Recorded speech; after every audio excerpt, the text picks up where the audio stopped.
Satellite. All right. So, well, you're looking good, man. You're wearing a Leo shirt. I'm not even Yeah, wearing a Leo shirt today. I need to order some more shirts. But yeah, that's a sharp looking shirt, Jeff. yeah. The new mugs are in production. Oh, they are. I All think you'll right. be happy Excellent. with them. Yeah, you'll be happy Yeah. with them. Yeah. I can't wait to see the new mug. That's pretty cool, actually. So, Yep. So I'll get everybody that is a panelist on your show is going to get a little thank you gift from you. oh, seriously? Yeah, Oh, well, dude, how sweet is that? yeah. So they All they'll, right. they all will have a mug. No complaints here, and that's going to be shown right on the show. So, yeah, that's very cool. All right. Thank you. Excellent. And I'm looking here. It doesn't look like we're live on LinkedIn. So we almost were batting 1,000 anyhow. So, but welcome to the show, streamers. You guys know the drill. According to the clock, the MVS clock behind me, we've got about a little less than about 5 minutes and 45 seconds before we start the radio portion of the show on satellite radio. And we're getting close to SHOT Show. Jeff's going, I'm going, and that is going to be well. Jeff, you're going, I think, later than me, but SHOT Show is technically it is the January the 20th through the 23rd, and that is Tuesday through Friday. And so Brett and I are going to go get there on Sunday the 18th.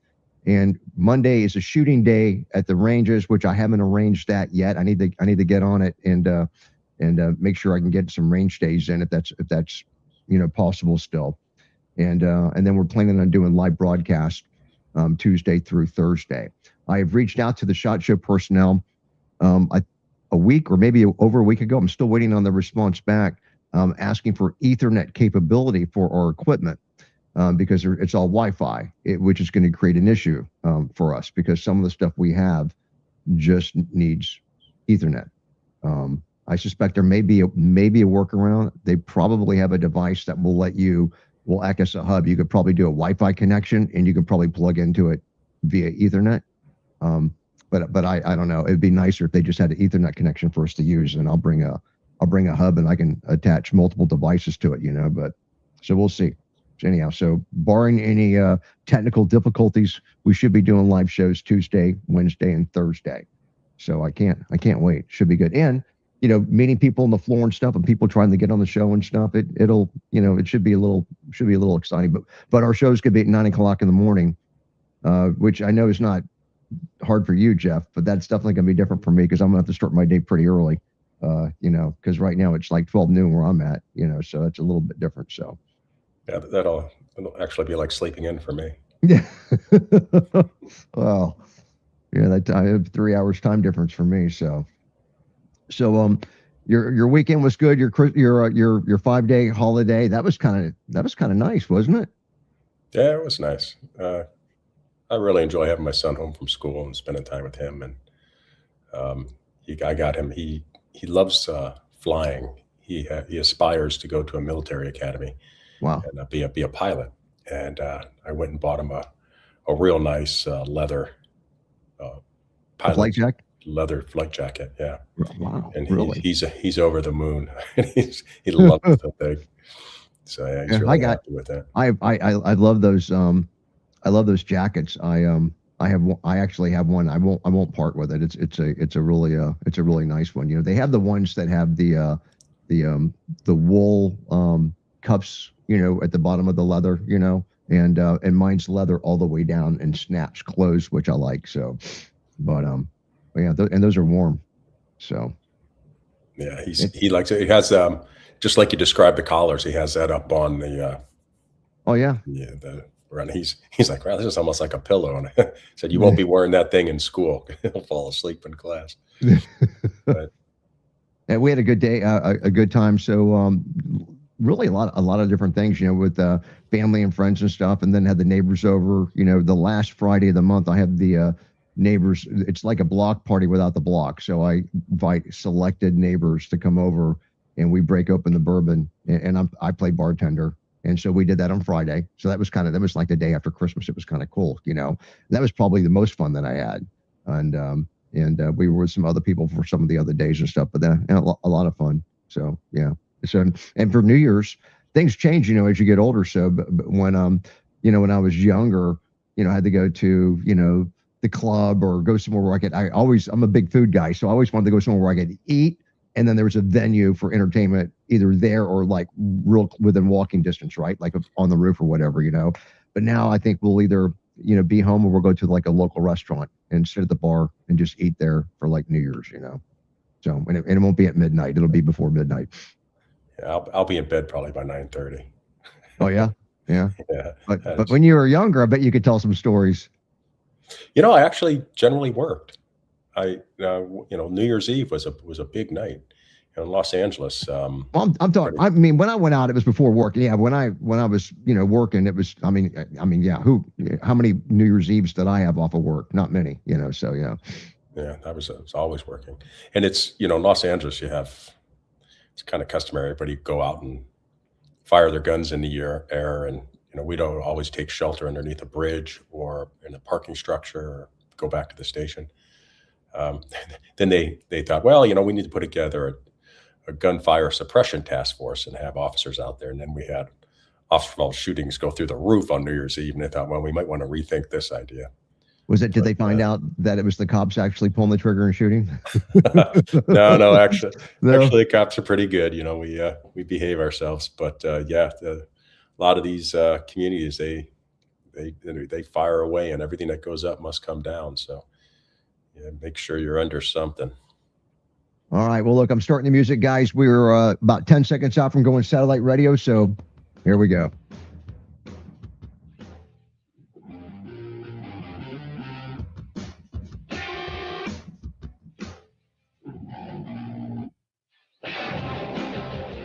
All right, guys, and welcome to Leo Roundtable at leoroundtable.com. My name is Chip DeBlock, and I'm your host, and we're a group of law enforcement professionals to talk about today's news and issues, but we do it from a law enforcement perspective.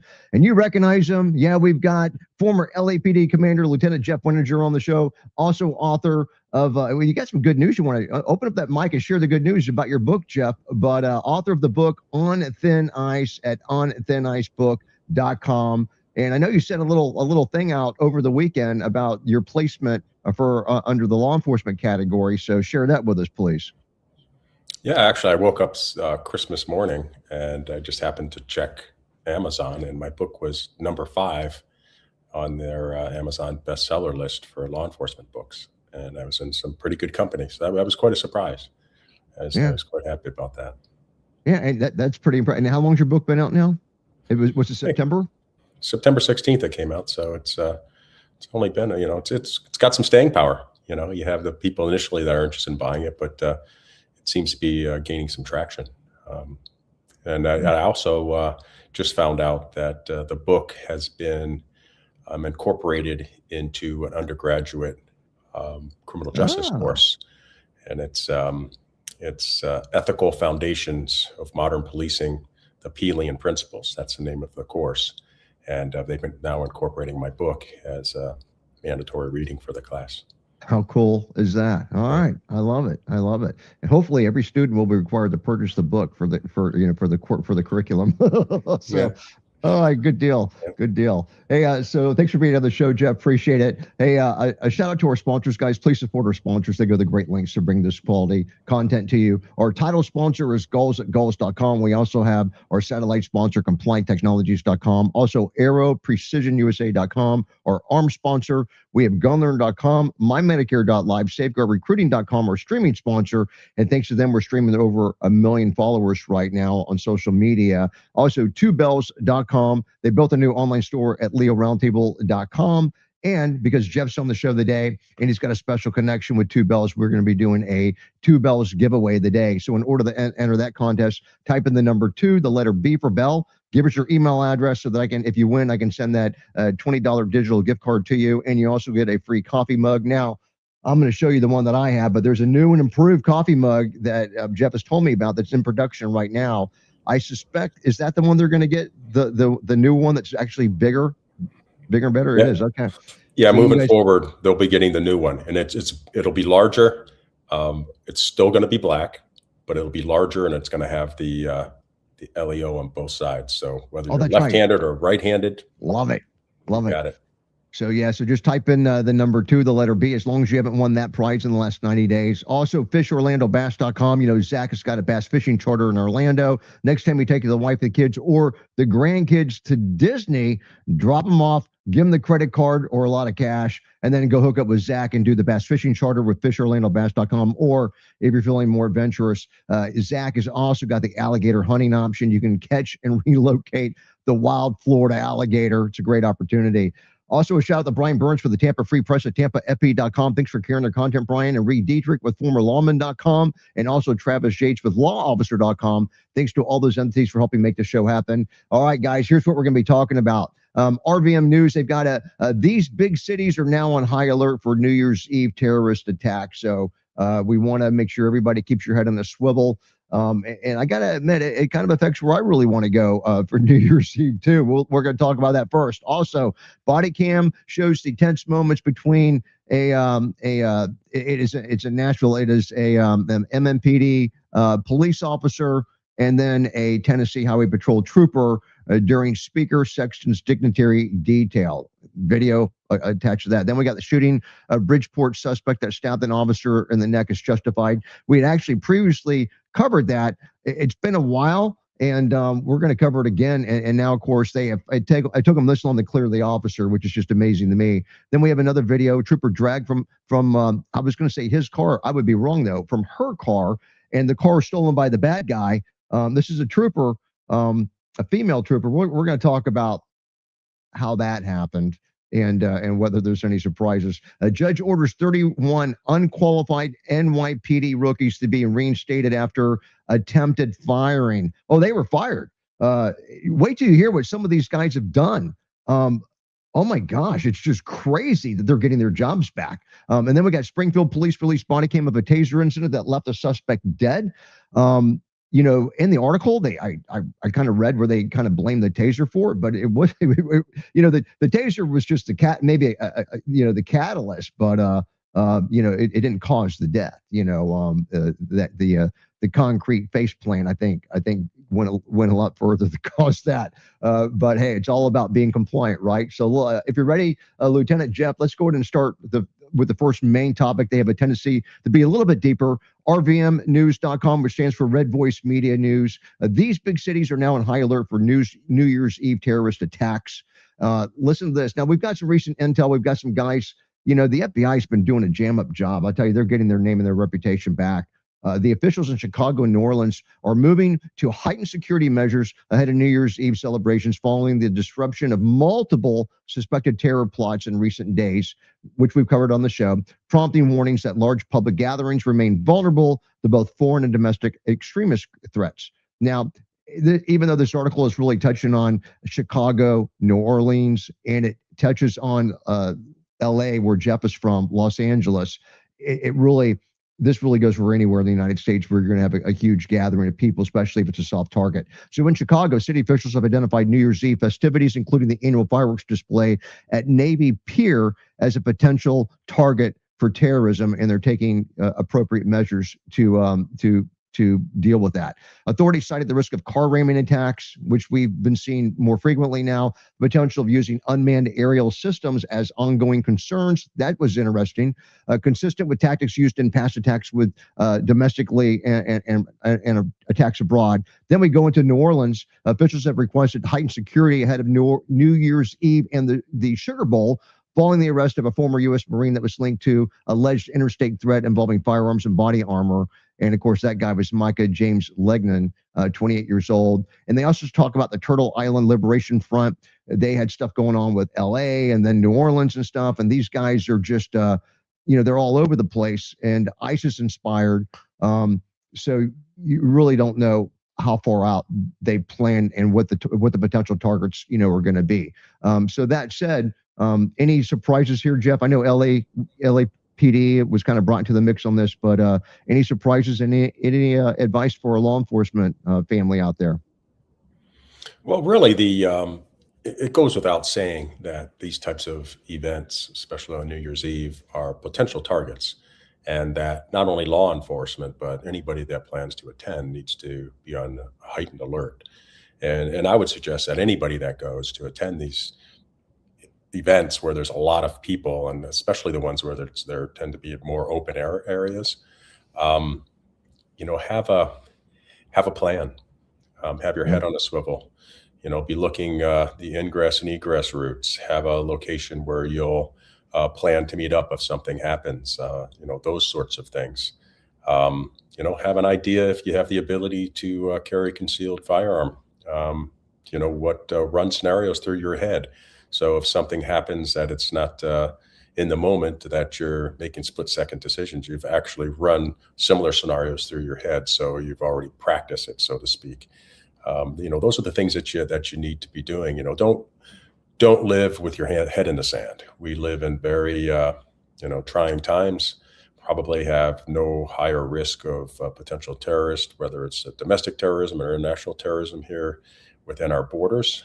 Then now is probably in history the highest time that you need to be worrying about these things. So, from a law enforcement standpoint, we had that, the LAPD and the DOJ and FBI, they identified that entity in Los Angeles, as well as that were planning some type of attack to, I believe, was a target, kind of like UPS or Amazon type distribution centers, as well as something potentially is going to be occurring in New Orleans.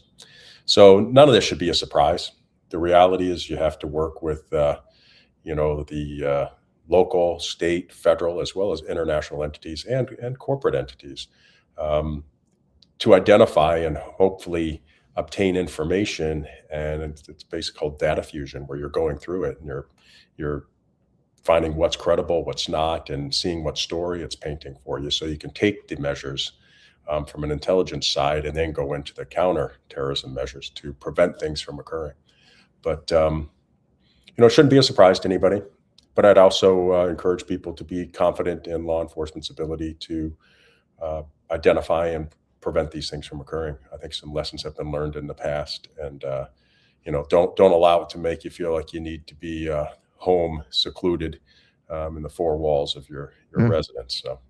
Well, I got some advice. If you are, look, guys, carry your credentials. If you're active or retired law enforcement and you just happen to be somewhere, guys, you better have that badge handy and be holding that up with one hand and shoot one-handed, because I'm telling you, you don't want, in a crowded environment with people that potentially a lot of guns being there, someone thinks that you're the bad guy and takes you out.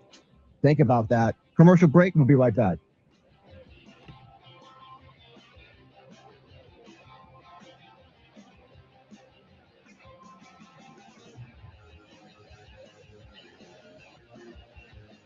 All right, guys, it's time to talk about our title sponsor, Galls at Galls.com. And as police officers, we know we can buy our gear from a lot of different sources. And when you throw the online mix, it's like limitless, right? So I want to remind everybody about what's really important here. It's about supporting the companies that actually support law enforcement. And I don't know of a company that does that better than Galls at Galls.com. And even their motto is proud to serve those who serve, which of course they do in spectacular fashion. And not only that, they walk the talk by supporting dozens of focused organizations like this radio show. So when you're looking for gear, please support our title sponsor by going to Galls at Galls.com, and they're going to do you one better. For the loyal listeners of the show, they've got a radio code. It's radio15. They get 15% off your next purchase at Galls.com. Now that's good to the end of the year, July the 31st. So use that quickly, radio15 at Galls.com, in order to get 15% off. And they have Galls gift cards. We give away a couple every week on the show. Hook up your family, friends, and loved ones with a new Galls gift card, and they will be your new best friends. Again, that is Galls at Galls.com.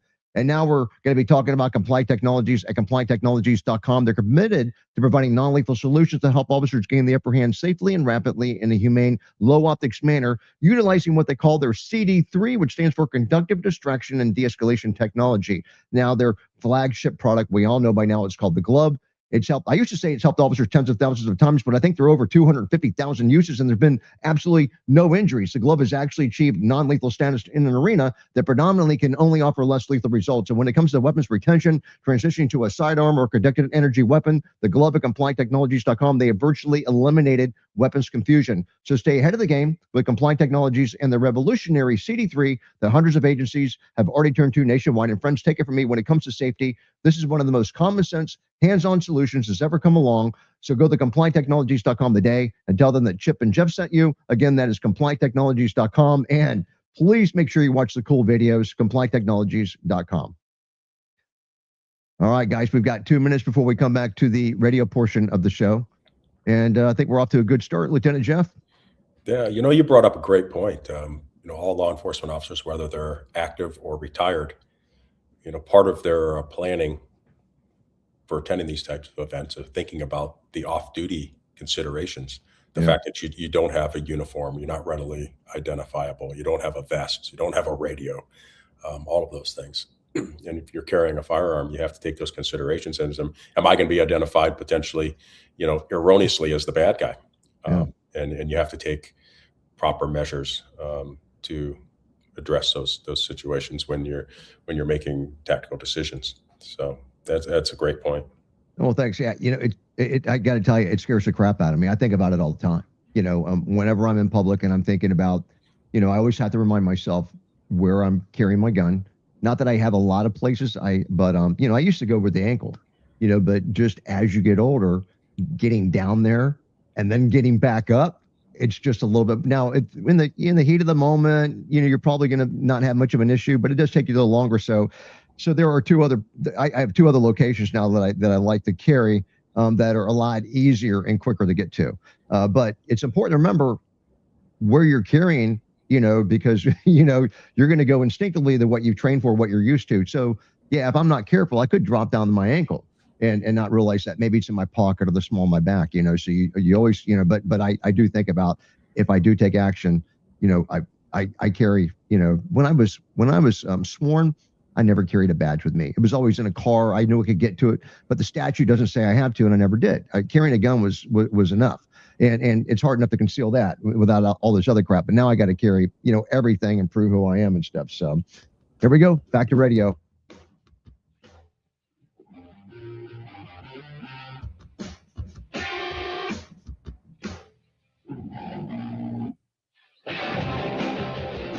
All right, guys, welcome back. Leo Roundtable at leoroundtable.com, the law enforcement talk show. My name is Chip DeBlock, and I'm your host. We're joined by former LAPD Commander Lieutenant Jeff Wenninger.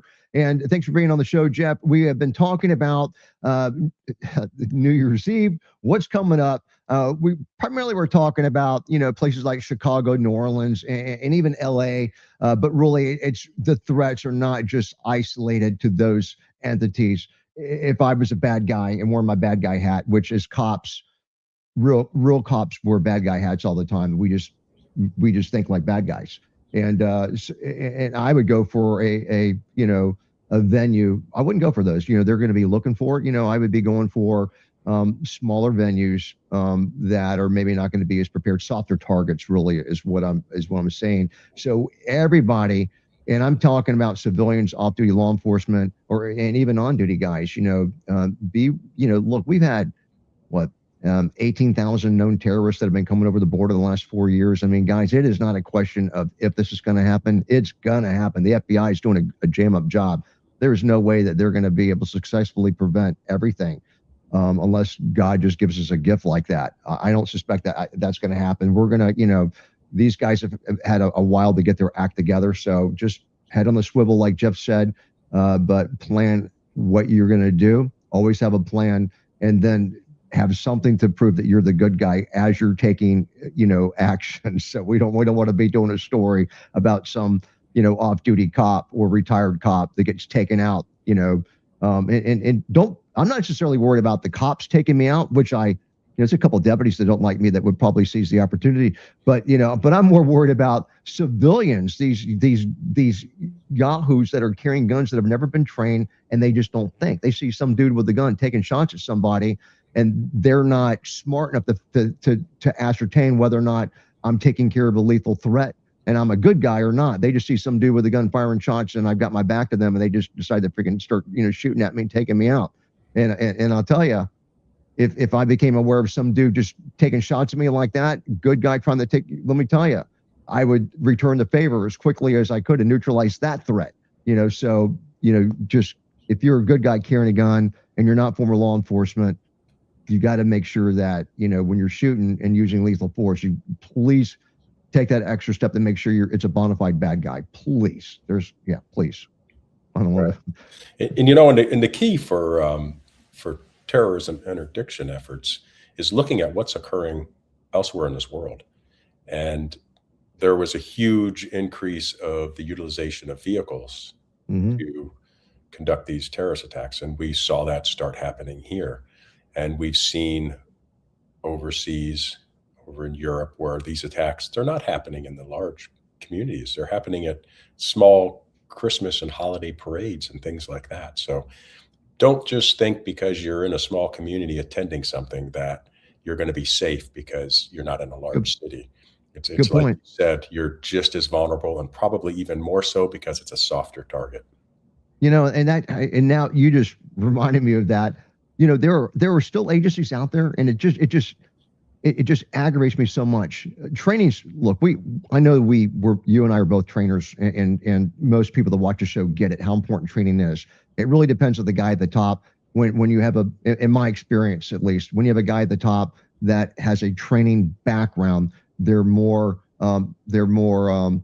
embrace training more. They get it. They know how important training, how it lowers liability, and and I know LAPD, of all the agencies, LAPD gets it about the training.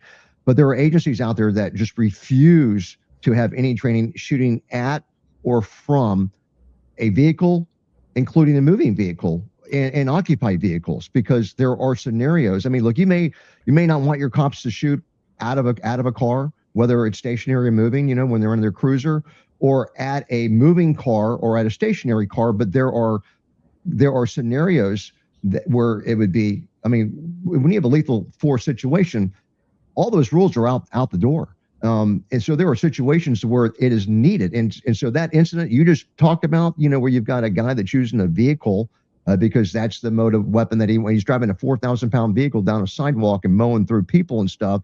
And you've got guys with guns that aren't trained on how to take out a guy like that, because you're going to have to, shoot and kill this guy that's driving the moving vehicle. And there's going to be injuries involved, but it's a fluid situation too. You got to train your guys, at least in my opinion. You got to offer some level of training for situations like that. And if they don't, at least run the scenario through your mind, like Jeff was saying, guys. So And even if you're active law enforcement, and there's many agencies, their policy says that you shall not fire well, at a that's what I moving was talking vehicle. about. Yeah, Active. Yeah. unless there's a threat other than the vehicle itself. But policy is words on paper. There are times when you will deviate and substantially deviate from that policy, but it's justified. So you have to run through your head those scenarios where it'd be justified, where you don't hesitate for a second. If you got a Yeah. car that's barreling down a street that's blocked off for a festival, and you've got people that are being struck by the vehicle, you got to end it. And that is, you don't have to wait for a gun to be pointed at you. You have to stop that threat now. So does that deviate? Absolutely. Substantially? Of course. Is it justified? You betcha. Yeah. But have that discussion and mindset before you even go to these events.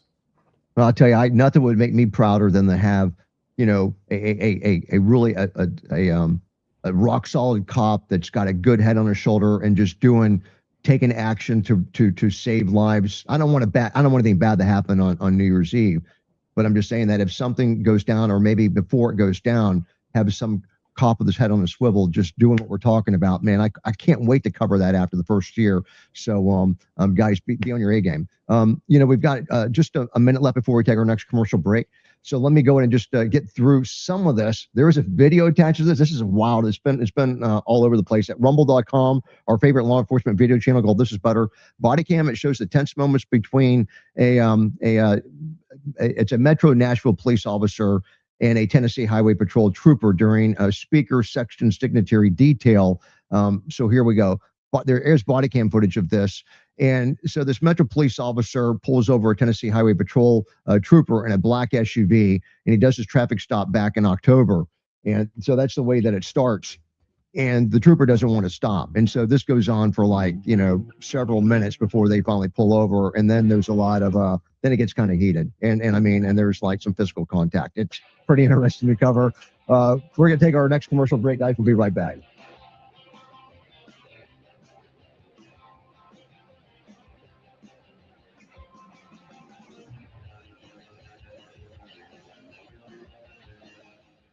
All right, guys, it's time to talk about Aero Defense by Aero Precision at aeroprecisionusa.com, a beacon of durability dependability, and all-American craftsmanship in the realm of duty rifles. And yes, we're talking about long guns. They're born from an aerospace engineering company, so you know these guys know what they're doing. And Aero Defense by Aero Precision demands perfection because settling for anything less is not an option when your life is on the line. You can visit aeroprecisionusa.com for a lineup that matches every discipline because they basically have something for everybody.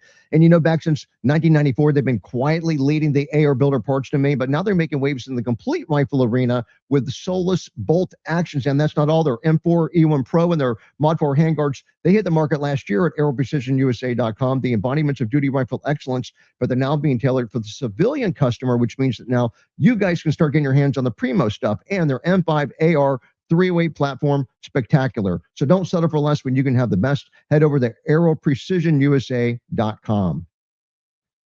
All right, we got 4 minutes before we come back to the radio portion of the show. And guys, just as a reminder, we are doing a Two Bells $20 gift card code giveaway, and that includes a mug as well. And so how that works is you simply go to our online store, go to leoroundtable.com. We have an online store on the website. Go there, and the first $20 is covered by Two Bells. It's a great opportunity, and you just type in the gift card code if you win. And they also are going to send you, in addition to that, they're going to send you the new coffee mugs, which are larger than what I'm showing you here. And it's going to have the logo on both sides, which is kind of cool. So would love to give one of those away today if we have enough people to enter the contest. And so I'll be watching. Right now I'm looking at entries from Facebook and YouTube, and we're also at Rumble, and LinkedIn actually kicked in and is working now as well. So I'm watching, and I'm saying that, and I'm looking at comments from MVS at Rumble, and he wants to know how big the wall is behind me, and I'm not going to tell him, because you know what he'll do? That's like a 53-inch TV behind me that's got the radio clock on it, but he's been threatening to send me a bigger TV, and that'll send my wife over the edge. She'll just like lose it, because her favorite painting that used to sit on the wall, you know, we already got rid of that to put the TV up for the radio clock. And I had to get it really big because Randy Sutton was squinting and he couldn't read the time, and he didn't know when to talk and when not to talk. So I had to go with a 53-incher. But there's no way that I'm going to run the risk of MVS sending me a 65-inch freaking TV. And then, you know, I'll be kicked out of the house. I won't even be able to be here to enjoy it, MVS. So I'm just saying. So Jeff knows what I'm talking about. I hear you.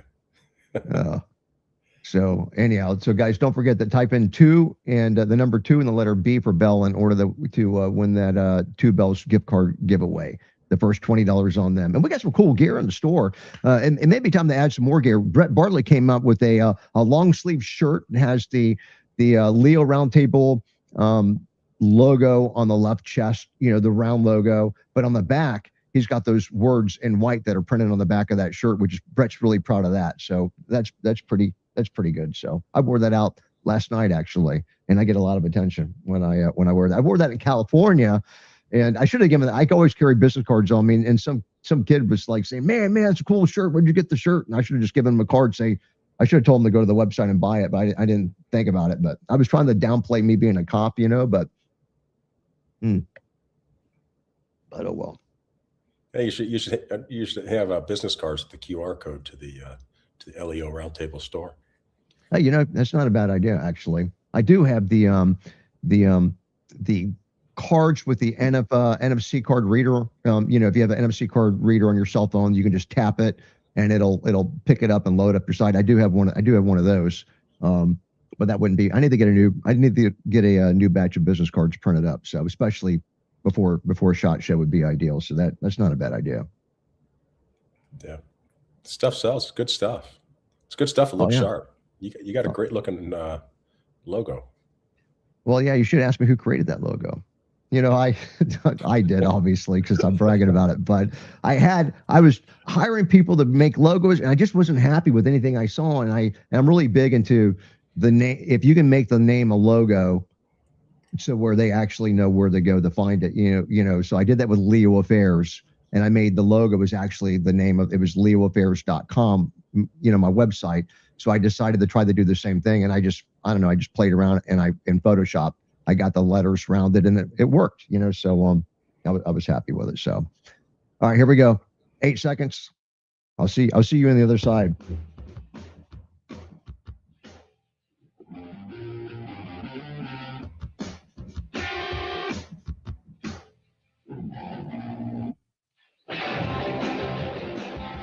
All right, guys, welcome back. Leo Roundtable at leoroundtable.com, the law enforcement talk show. My name is Chip DeBluck, and I'm your host. We're joined by co-host, actually, former LAPD commander, Lieutenant Jeff Winninger, and also the author of the book On Thin Ice at onthinicebook.com. You know, we left off kind of whetting the appetite on this next story. Look, there's a video attached to it. It's been all over the news. Body cam shows the tense moments between a Metro Nashville police officer, and he's pulling over a Tennessee Highway Patrol trooper.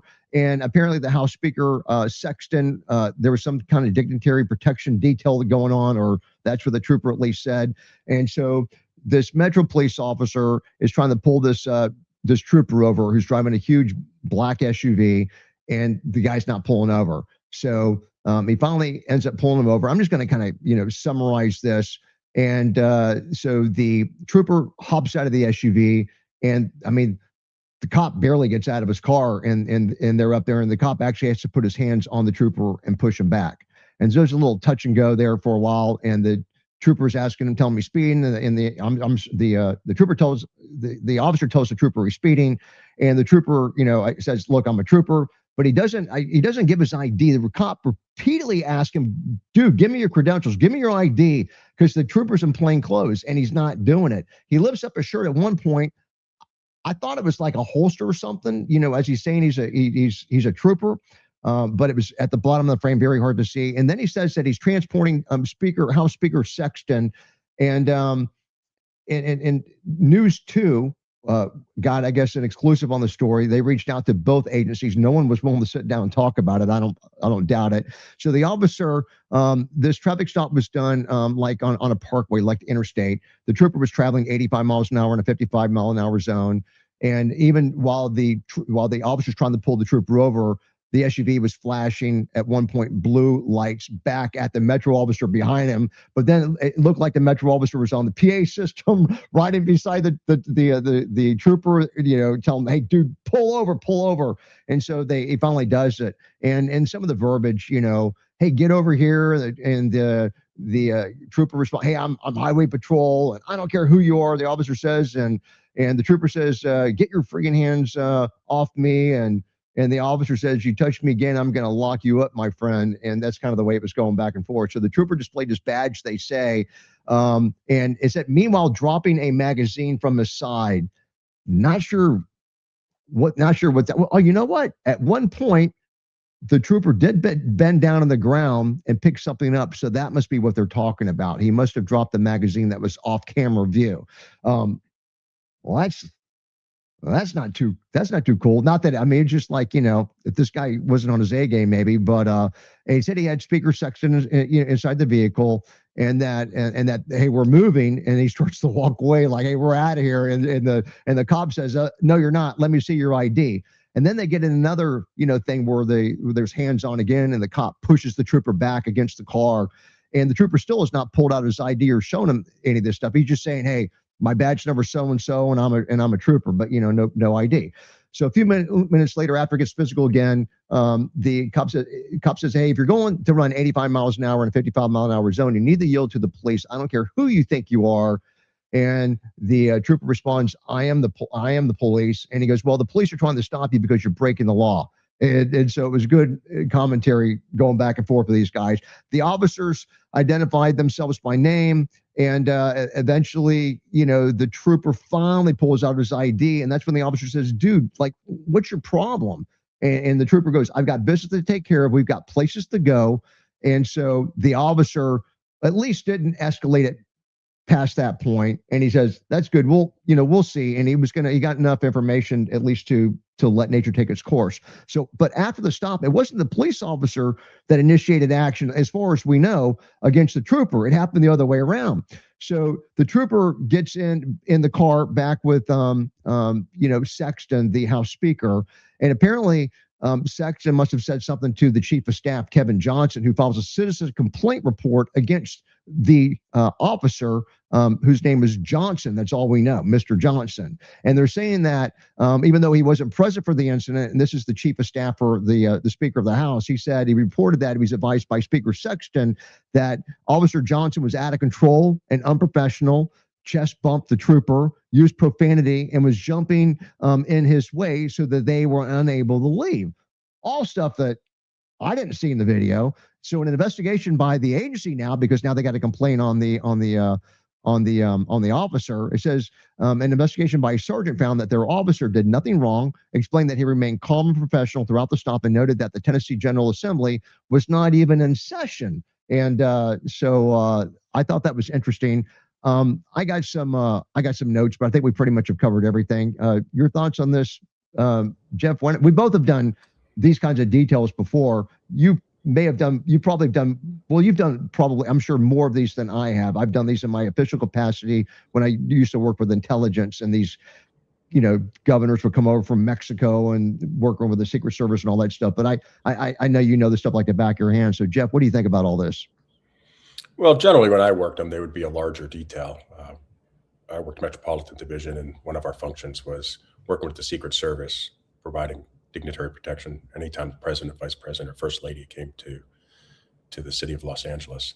So in that case, you generally would be making notifications in regards to your transport, where you would be going, when you'd be going, the route you'd be going, to other law enforcement agencies, so you're not being caught off guard. But in this, when I watch this, I think there's criticism to go around for both of these people involved. And when I was a young police officer, I had worked traffic division, so I knew traffic inside and out. And I got pulled over by a police officer in the town that I lived in, and he pulled me over for a violation, which wasn't a violation. And I knew that, but he just didn't, because he didn't know the California vehicle code like I did. And so I was questioning him. And so then you get into the ego thing. He lets me go by with a warning, but then I go to work. I work PM watch, and I got called in with a sergeant. Said, "Hey, there's this law enforcement agency of my hometown called," and he said, "Listen." I explained to him. I said, "Yeah," and he goes, "You know what, Jeff? Sometimes it's not enough to be right. You need to be humble. You just listen. You tell them you're sorry, and you move on." And there was a lot to be learned by what that sergeant had to say. So the reality is, sometimes it's not enough to be right.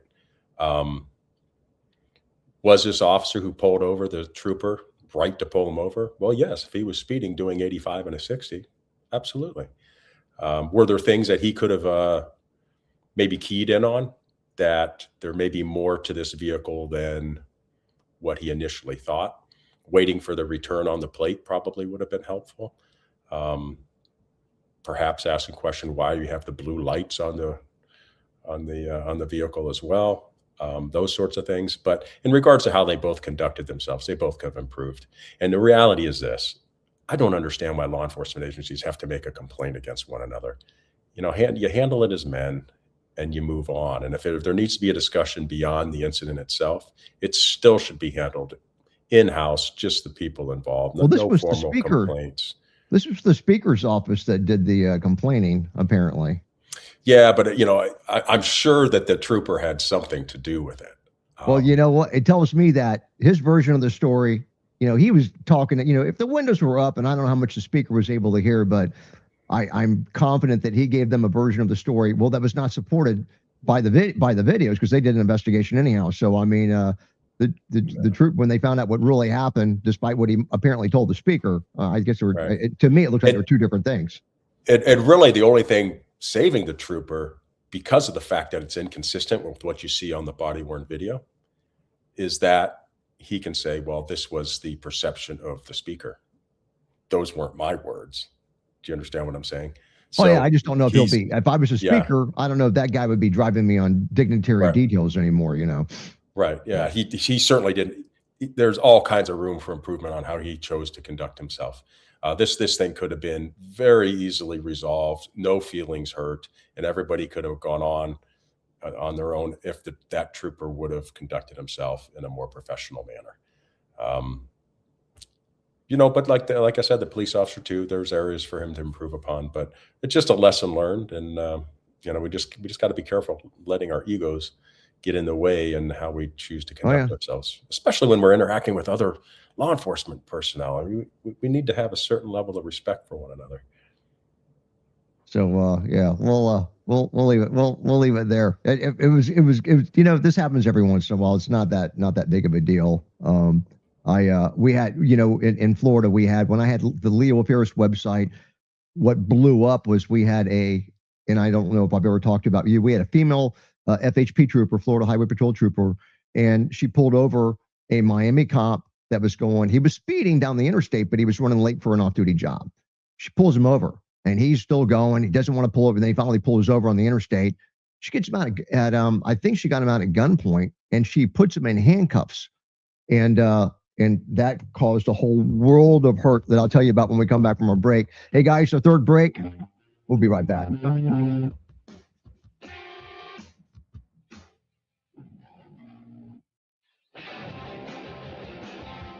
All right, guys, it's time to talk about GunLearn at gunlearn.com. And as law enforcement officers, we deal with guns every day, but it's what we don't know about them that gets us into trouble. Injuries, civil lawsuits, accidental discharges, misidentifications, lost prosecutions, and also disciplinary issues. But gunlearn.com, they have your back. You can quickly become extremely firearm knowledgeable by simply learning 14 training modules from the convenience of your home or your office, or by attending a live seminar at gunlearn.com. You can also become a safe, accurate, and competent certified firearm specialist like our very own Captain Brett Bartlett and also attorney Ken Afianco. Now, the course has had huge success in raising the bar of firearm knowledge, and GunLearn has been a trusted source since way back in 2011 by gun manufacturers, federal agencies, forensic organizations, and police departments nationwide. Now, the founder, Dan O'Kelly, has got a deal for you if you have your own agency. If you're a chief or a sheriff, you can actually host a seminar for absolutely no cost. It's an amazing opportunity. Go to gunlearn.com to get more information. All right, guys, and we have 2 minutes before we come back to the radio portion of the show. And hey, I'm still looking for more entries in order to do that free Two Bells giveaway. And so, again, if you guys are interested, and I put the information, on the stream, and for the streamers, if you guys are watching the show, you can type messages to us and stuff. That's the way that it works. So type in the number 2, the letter B for Bell, and give us your email address if you want to be considered in to win that free $20 gift card code that is valid at our online store. They cover the first $20 that you spend on the store, and you also get a free coffee mug as well with our logo on both sides. That's going to be cool as well. In fact, I think they'll be the first persons to get that coffee mug. Actually, it's a new mug that Jeff said is in production right now, so you'll be the first to get it. So hey, enter that contest. If you haven't won this contest in the last 90 days, please feel free to enter that contest. So, all right. And man, the time is just flying by, Jeff. Yeah, it is. These are good topics. Hey, when we come back, I'll finish that FHP story. It's a pretty fascinating story, actually. I'll finish that, and then we'll jump into. Actually, we haven't even got to a video yet, so we'll cover the. I guess we got that stabbing incident, and then we got maybe we can get to both of them. Maybe we can get to the stabbing incident and the officer being dragged by the car. I don't know. We'll see. And then we got the guy with the taser. Any preferences? If we're gonna we got the guy that did the taser face plant and he ended up dying, and I like the lieutenant being pulled out of her police vehicle. Okay. All right. I think that'd be a good one to cover too. Okay. All right. I'm with you. Well, I got some things to say on that one. All right. Here we go. We got 10 seconds left. Here we go, guys. Back to radio.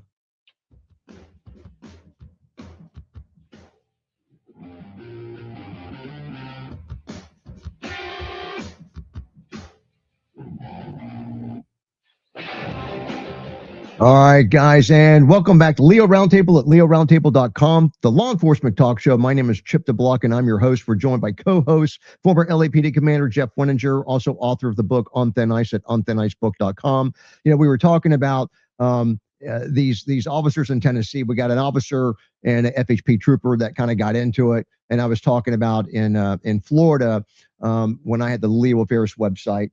We had a female FHP, Florida Highway Patrol trooper, that pulled over a Miami police officer running late for an off-duty job. He's in a Mark Cruiser.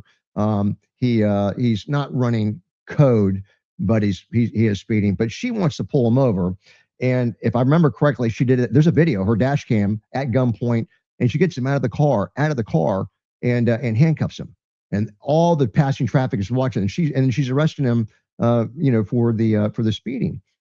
So the agencies go crazy. So when this happened, I was on a cruise ship in the middle of the Caribbean, and my wife is waking me up and she's saying, look at the TV, look at the TV. And so my website, Leo Affairs, and I actually, in all fairness, I had a partner at the time, Sergeant Jim Preston. And so we actually launched it together. But she said, hey, Leo Affairs is all over the news. So, how I always skip the sources for stories, like this one is rumble.com, this is Butters, the channel. They have to give the source. And so they were given, my website, Leo Affairs, and all the commentary underneath it. They were showing the video, and also all the slamming and going back and forth between FHP and Miami Police Department. They hated each other after that.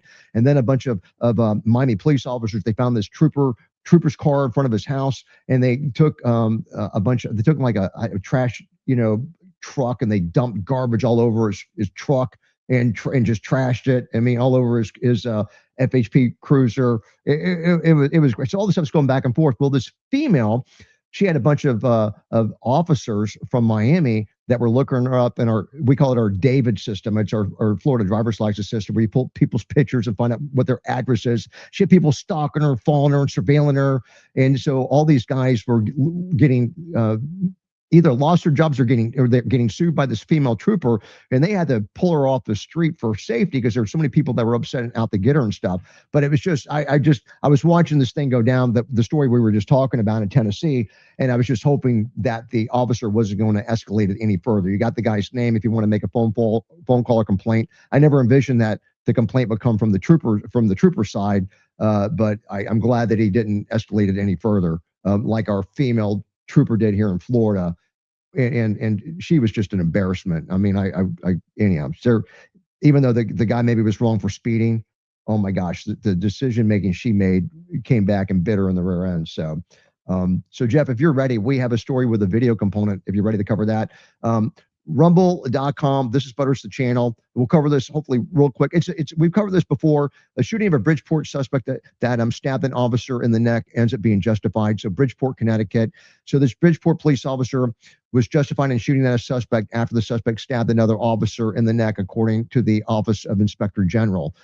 So they found there's a 45-year-old named Huntley Jackson. He's in the front doorway of the home. There's some kind of a mental issue going on with this guy, and the cops are talking to him. The guy's father's there in the home, but the guy's very aggressive.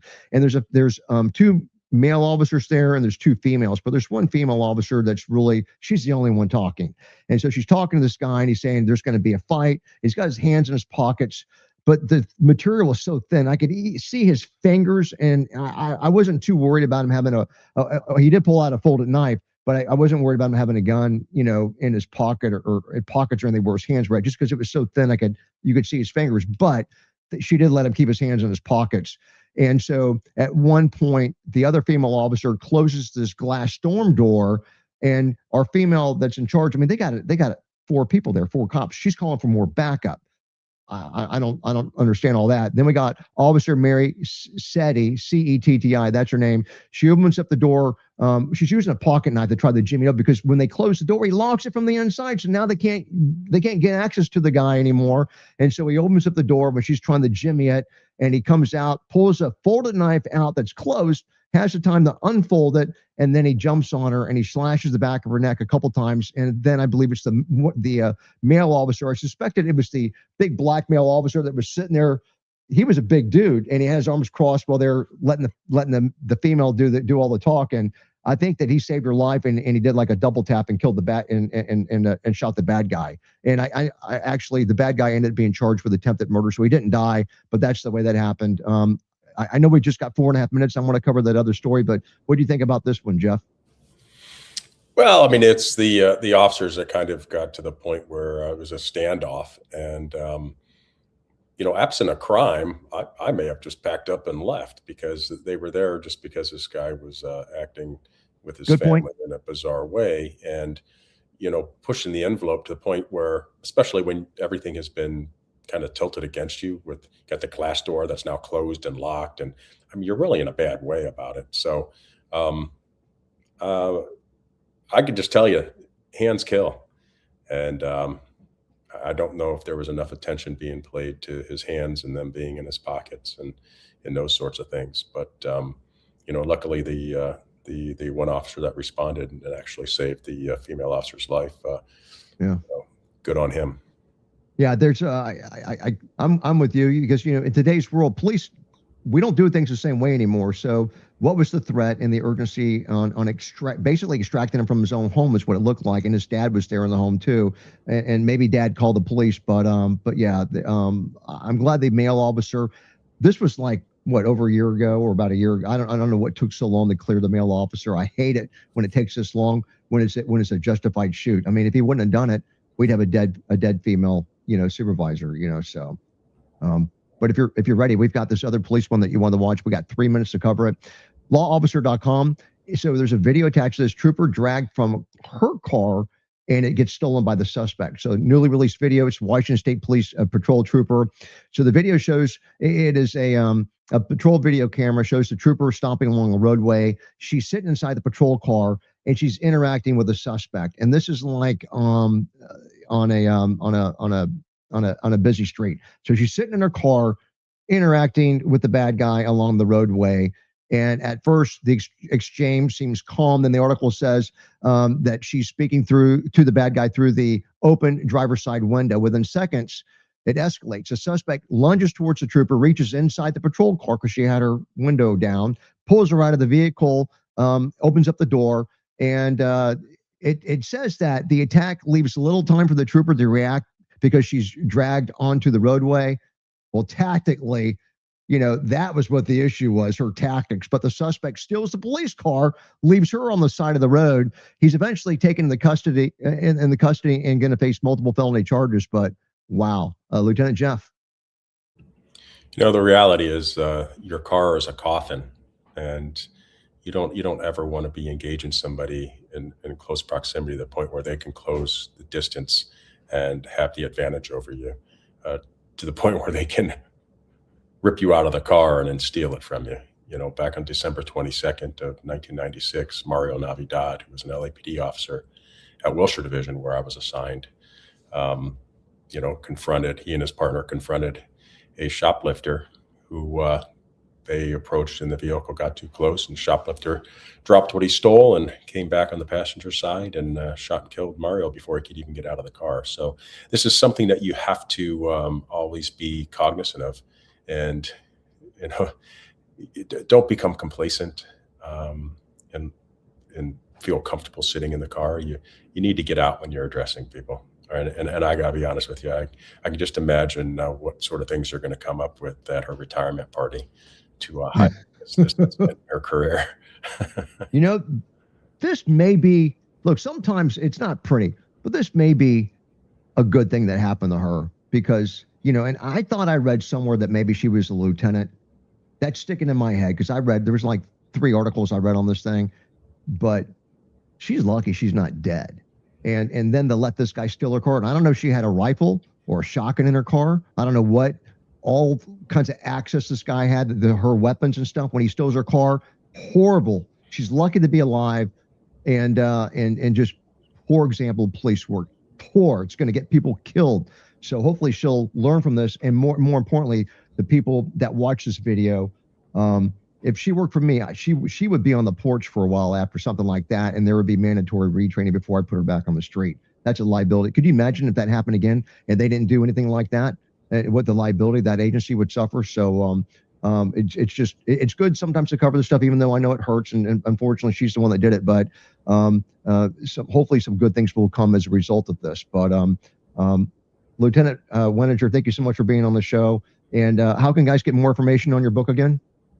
You go to onthinicebook.com and you can read about the book and you can actually purchase it there.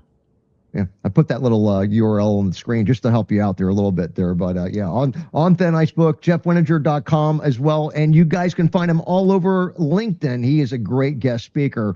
Our sponsors, Gauls.com, CompliantTechnologies.com, AeroPrecisionUSA.com, Gunlearn.com, Medicare.live, SafeGuardRecruiting.com, TwoBells.com. We don't have enough entries for the contest yet. And then FishOrlandoBass.com. We'll see you guys back tomorrow, 12 noon Eastern. And we're going to keep the we're going to keep the clock going here for a little bit longer here, and just to keep the satellite radio company happy.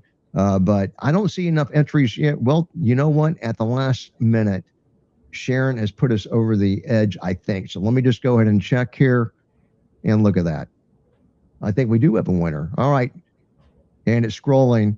We got Sharon Caudell. So Sharon Caudell, she is winning the Two Bells giveaway. And I like the email address as well. It's got a catchy name.